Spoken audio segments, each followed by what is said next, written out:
This is Julianne Condia, host of Rewritten. Thank you so much for listening to the following broadcast on Public House Media.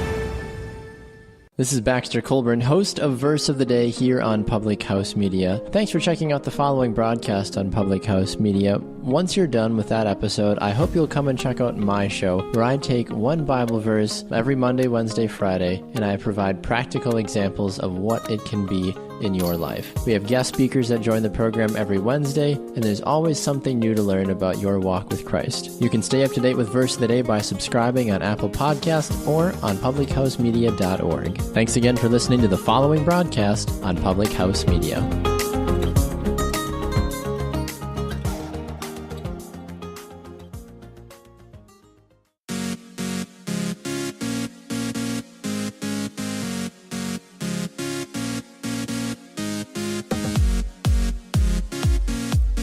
Never let a bad situation bring out the worst in you. Be strong and choose to be positive. Welcome to Choose to Rise, where today we're going to be talking about 7 ways that you can stay positive in a negative situation. I don't know about you, but when I struggle the most is when I just find myself going down the rabbit hole of negativity. And it's taken a lot of practice and it's taken a lot of work. But when you can really focus in on the good things that are happening in your day instead of always the bad things that are happening, you have so much more good that shows up in your life.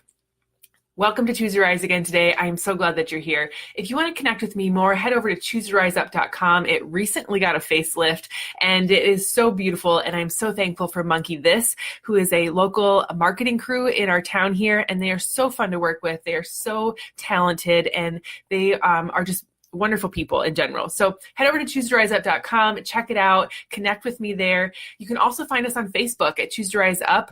And I just love connecting with my community there, building a strong community of faith, of strength, of confidence, and helping people just live their best life, rising up out of their current struggles and living well. So let's get into it. 7 ways, or just ways in general, to stay positive in a negative situation. We're never guaranteed to have great things happen in our life. We are never guaranteed to have an easy life all the time, but we do have the choice to choose positivity instead of negativity in all situations in our life. So when something happens, when something happens to a family member, or something happens to yourself, or something happens in your community and it's a negative situation, how is it that you can stay positive through it? Well, I've got 7 questions for you that I want you to ask yourself today. I want you to think about, and I want you to really contemplate and choose happiness, choose joy, okay? Choose to rise out of the situation. Number 1 is, the first question is this worth getting upset over? Simple question. Is this worth getting upset over? Is this something that demands my attention? Is this something that is going to take my energy? Is it worth my energy to get upset over? Is it something that's minuscule that will, if there's a quote that says, if it's not going to matter in 5 days or 5 years, it's not worth giving up 5 minutes for, right? And so if it's not something that's going to have a lasting impact on you, let it go. Choose your battles, right? Is this something that's worth getting upset over? The second question to ask yourself is, what is the lesson here? What can I learn from this? And I have learned this one to be probably the most powerful situation for dealing with negative situations in my life is, what can I learn from this? I believe everything happens to us or for us is really more of the looking at it. Everything happens for us. So what is it that we can learn from this situation? What is it that we can gain from this situation? A lot of times when negative things happen, we're always thinking about the negative, what happened to us. But if we can flip it and think about why this happened, what can we learn from it? What can we do differently in the future to prevent it from happening again? What can we learn from it? What's the lesson? Number 3, am I overreacting or overthinking the situation?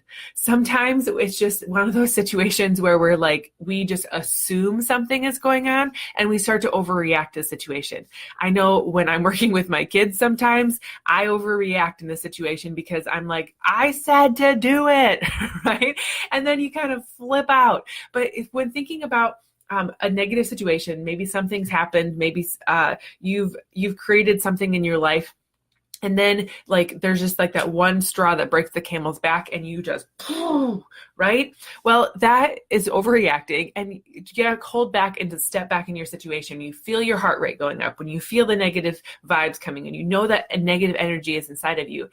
Take a step back, that 30,000 foot view. Am I overreacting to this? Again, is it something that's going to impact me in five years, 5 days, 5 weeks? Is it something that's going to have a lasting impact? And if not, don't give it time and energy. Number 4, what is the positive that I can take away from this? Very similar to what is the lesson here, but what is the positive I can take away from this? What have I learned? What have I grown in strength of? What do I now know about myself that I can do something differently? How can I better go impact the world because of what I've been through now?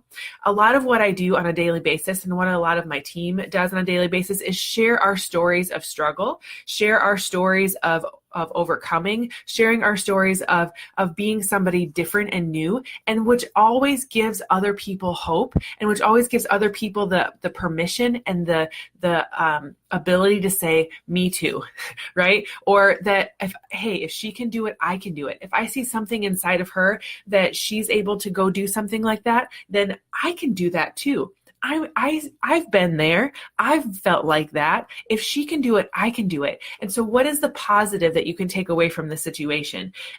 I have struggled in the past with my weight. I have struggled in the past with my relationship with some of my family members. I have struggled in the past of feeling not enough and those kinds of things. But what have I learned from those situations? What is the positive that has come from those things?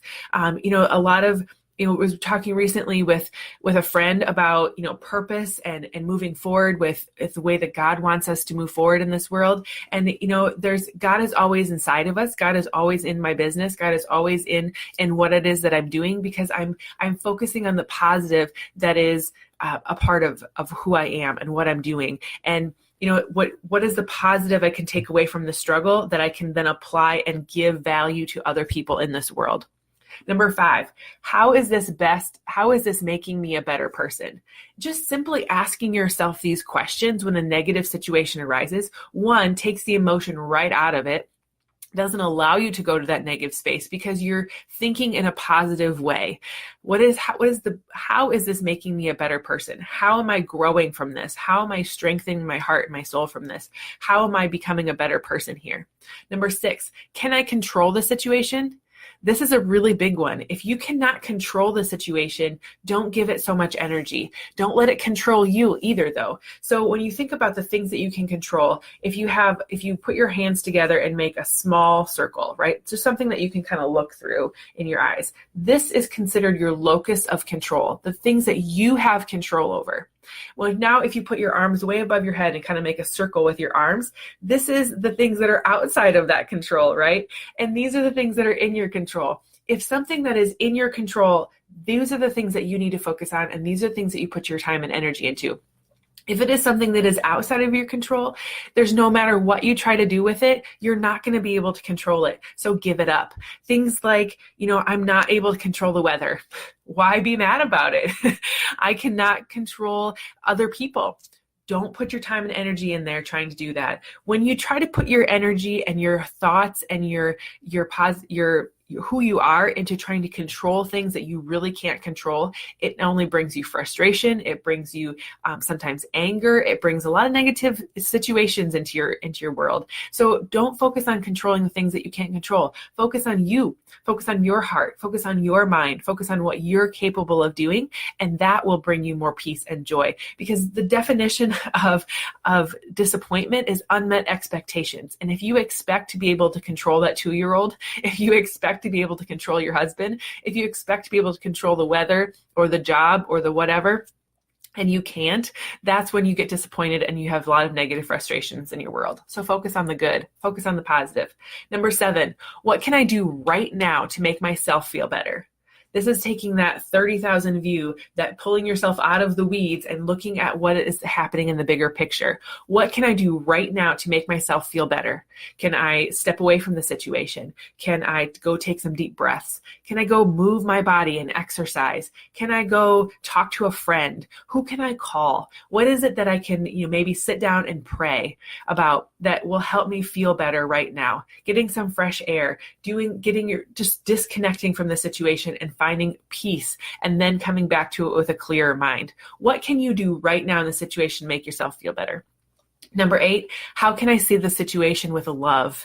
Love conquers everything. And that may seem cliche, that may seem like that's just something you say, but really it is. Love and hate cannot live in the same space. So when you can focus on the love, when you can see how you can love in the situation, how you can give grace to people, how you can support and honor people and love the way God would have loved you, the way God loves you, the way that Jesus would have loved you if he were here in front of you, how can you see the situation with love? How can you be in that headspace and not in the negative headspace? So how can you see people with love? How can you see the situation with love? What can you do right now to make yourself feel better? Can I control the situation? Yes or no? How is this making me a better person?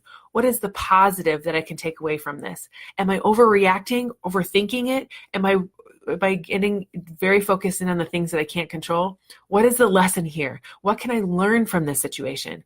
And is this really worth getting upset over? If you can ask yourself any one of those questions as you're moving forward in the day, as you approach with a negative situation, you're much more likely to be a part of the positive that's going to happen in your day. You're going to be way more focused in on the good things that are going to be a part of your life and staying out of all the negativity. All right. Thanks so much for joining me today. If you like this show, if you appreciated this episode, if there's something here that you can apply to your life, I hope and pray that you will head over to Choose to Rise on Apple Podcasts or Podbean and leave a rating and review. That helps so many people find the show, and I really appreciate everything that you do there. It also helps me connect with my listeners, and I get to know you and know what you appreciate what we're doing here. So thank you so much for joining today, and I hope that you have a wonderful, wonderful rest of your week.